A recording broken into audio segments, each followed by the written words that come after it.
So, in chapter 2, we will discuss theories, the main theories in the science of human development. And if you guys remember, we talked in chapter 1 about how facts regarding something that happens at a particular moment are relatively easy to prove, because through documentation and observation, we can actually prove that something occurred. What we cannot prove is why it happened. So, in order to understand the why behind a particular behavior, we hypothesize or we draw a theory. So, the main dominating theories around the early 20th century were the psychoanalytical theory and the behavioral theory, and later came in the cognitive theory. However, as the science continued to evolve and more insight was gained, those grand theories that were started by Freud and Pavlov and Piaget became further developed and looked at from a different perspective by later theorists, that some of them continued or followed in the same footsteps as the original grand theorists, or brought about a completely different perspective, such as the two newer theories, the sociocultural theory and evolutionary theory. So in this chapter, we will look at those theories in general. We will not delve in detail because that will be done as we progress throughout the semester, and as we explore the different age groups, we will look at what does this theory say about this particular age group and the development during that domain. So we start with the psychoanalytic theory, and the main emphasis in this theory is that human actions and thoughts come from an area in the mind that we are mostly unaware of, and that is what we call the unconscious part of the mind.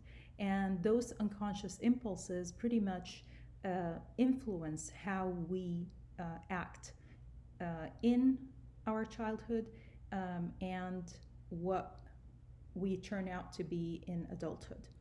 The main theorist, or the one that actually came up with this theory, is Sigmund Freud. And later on, Erikson followed in his footsteps, but took a completely different perspective on this particular theory. So let's start with Sigmund Freud, who was he was a physician. He treated people with mental illnesses, and the way he did that was by getting them to do a type of therapy that is called psychoanalysis, which is a form of talk therapy, getting them to really relax and recall certain memories and dreams. And through that practice, he developed the first component of his theory, which was later called the psychosexual theory. And that is that the mind is divided into three categories, or three levels. The first level is the conscious level, which is what you and I are engaged in right now. We're both talking about this slide. We're both talking about Freud. So this is something that is actively in your mind.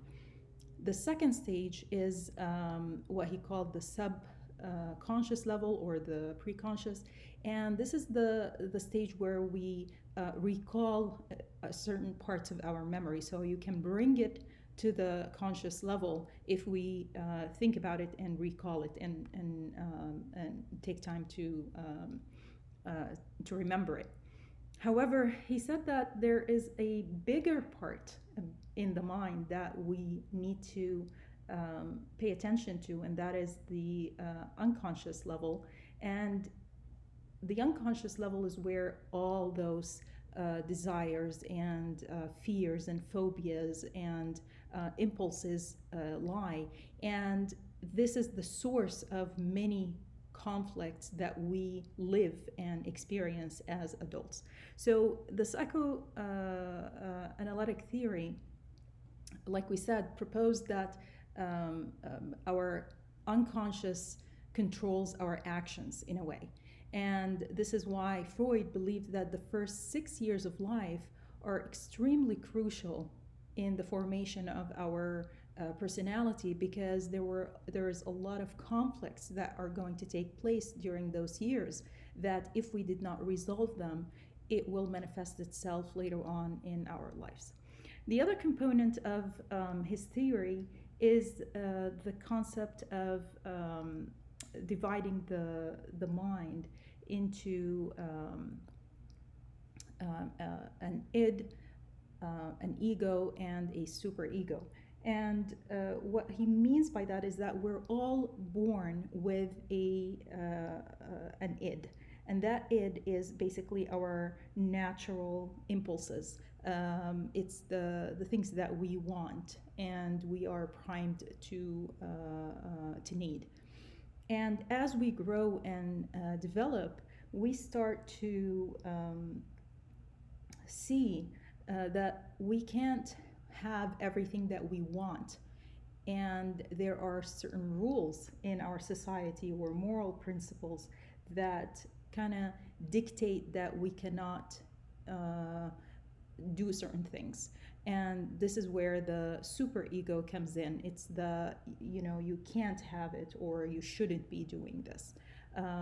And in between the wants and the regulations, I guess, lies the ego. And the ego is basically the reality. It's what you're going to do. This is you making the decision and kind of the mediator between those impulses of wants and those regulations or rules that you might not be able to make you have, or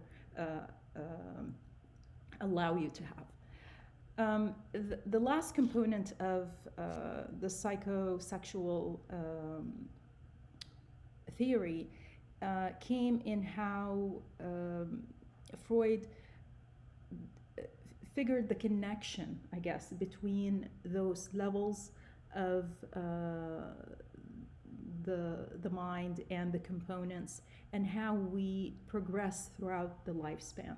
So he believed that in the first 6 years of life, we are going to have a series of conflicts, stages, where we are going to be faced with a kind of a conflict that if we overcome, if we resolve, then we can progress to the next stage. And if we do not resolve, then we might develop what he called a fixation that later on affects how we act.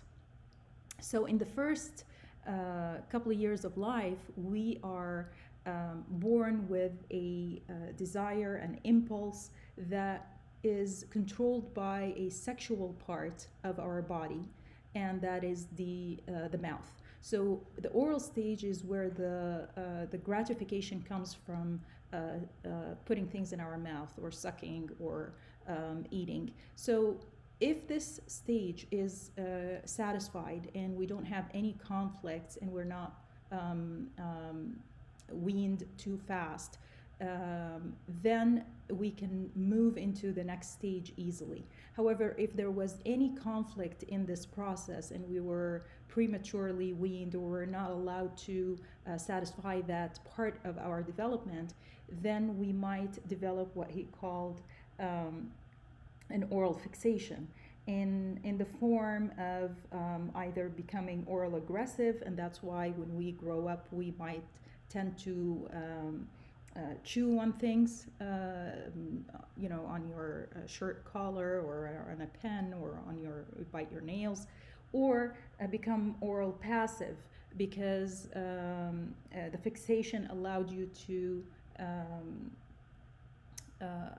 use that part of your development in a very rigid way, and therefore you as an adult become maybe a smoker, and or a talker, or an overeater, and that's because you were kind of deprived from satisfying that part of your development, and therefore later on you develop that personality, that fixation of wanting more to satisfy that part.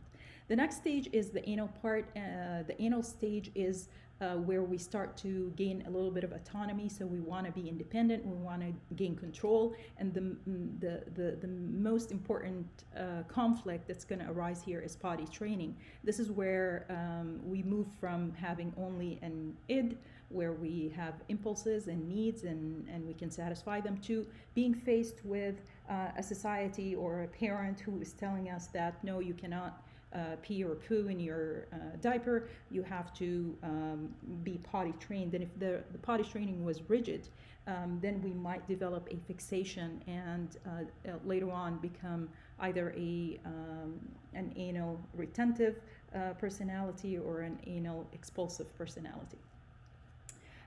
If we move through this phase, satisfactory accomplishment happens and we are able to easily move into the phallic stage, then we are faced with a new conflict that's going to be centered around the genitals. So here the sexual part was the mouth, here is the anus, and then the next stage is the private parts. And in this stage, perhaps this is the most controversial part of Freud's theory, because here he proposed that children during the preschool years usually are starting to notice their private parts. They're starting to play with them or experiment. So some of the children might masturbate. And this is the stage that he also believed that children become more attached or connected to their opposite sex parent, and they start to develop feelings toward that opposite sex parent, sexual feelings, that because of that desire that the ed is having, and because of the rules and the regulations of society, the superego, they feel ashamed of that feeling, and the ego starts to resolve that by identifying as the opposite, as the same-sex parent. So this is where identification, or children becoming, if they are a boy, acting like boys, and if they're girls, acting like girls, in order for them to kind of suppress that negative thought. The next stage is what he called really a dormant stage of sexual energy. So over here, we're not going to really see a lot of sexual energy. It's more of a latency stage where it's sexual energy is dormant. Children are usually engaged in improving their skills, education, sports, mastering extracurricular activities. There's no attraction to the opposite sex during this period. So really, as you can see, he really said that between 0 and 6 or around 7 is really where you pretty much laid the foundation for later development, because right after this stage you're going to get into the genital stage, which he believed lasts until adulthood. And this is where that sexual energy is starting to come back again, and we're starting to have those desires for the opposite sex. And we might be if we had a successful life, grow up to be healthy adults. And if we don't, and we had a problem at any of those stages, we might be an adult that is suffering from a particular fixation in any of those previous stages. All right, this was a quick review of Freud. I want you to take a good look at the video that I attached to these slides to make the theory a little bit easier to grasp. The next theorist that came about was Erik Erikson. And Erik Erikson is grouped under the psychoanalytic theory because he was, in fact, a follower of Freud. And what he did was pretty much expand the psychoanalytic theory. He did not refute it. He only believed that there's a different perspective to look at. So he did believe in the importance of the first years. He did believe in the importance of the conflicts that could arise from our early experiences. However, he did not really believe that it was centered around sexual parts. So the psychosexual part of the theory was basically Freud's, and the social part of the theory is what Erik Erikson preached.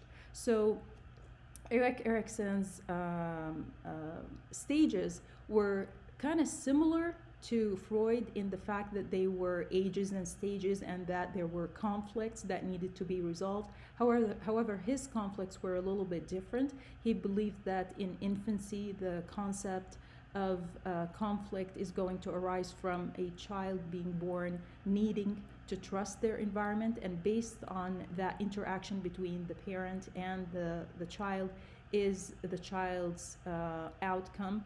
He is either going to know that this world is trustworthy, or if their needs were not tended to, then he might realize that this world is untrustworthy. So it's a conflict between trust and mistrust. And then the next stage will be, again, when that child starts to become autonomous, independent. That child is going to be faced with the conflict of, am I allowed to become autonomous? Am I allowed to try things on my own? Or am I shamed when I make mistakes and doubt my abilities? The next stage around the preschool years is when the child now is starting to learn more mobile, more active. They are taking initiative in their learning experience. They're not just receptive. So are they allowed to experiment and to try new things? Can I pour the milk? Can I help you in the kitchen? Or are they guilted when they are not able to do something? Later on during the school years, the child now is faced with another conflict, and that is trying to become industrious and productive. And this is when we try to master certain skills. We're reading, we're playing a sport, we're trying to become better at playing piano.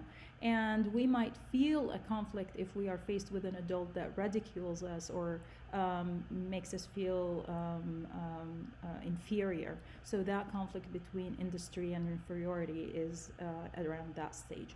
Later on, we go into adolescence, and as you saw in Freud, his stages ended up very early. He had really basically 3 stages, and then he said that after the dormant stage of latency, you are going into the genital stage, which lasts you through adulthood. However, Erikson believed that no, when we start adolescence, we also progress at different stages.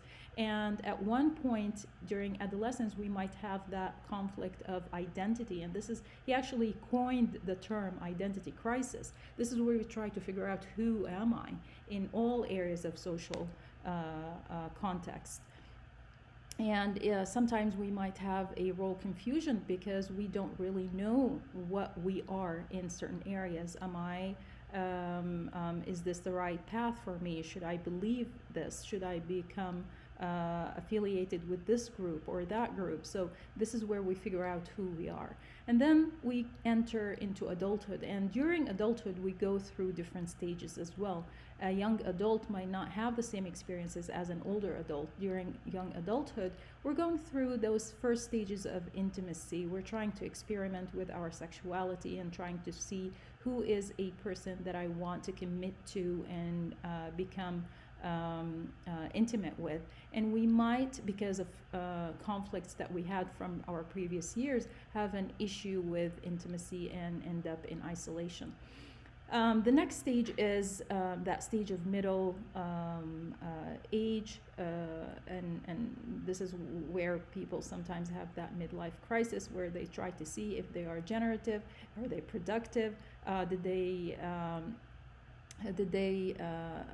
make the right choices, and or are they stuck in the same job, in the same life, with the same routine, and feel that pressure of stagnation. And then towards the end of our life, we look back at our life and we either feel satisfied and we feel that we lived it with integrity, or we might feel despair. We might feel like it was a loss and there wasn't much that we have accomplished. Again, there's a short video that's attached to this slide, and go ahead and watch both theorists under the psychoanalytic perspective.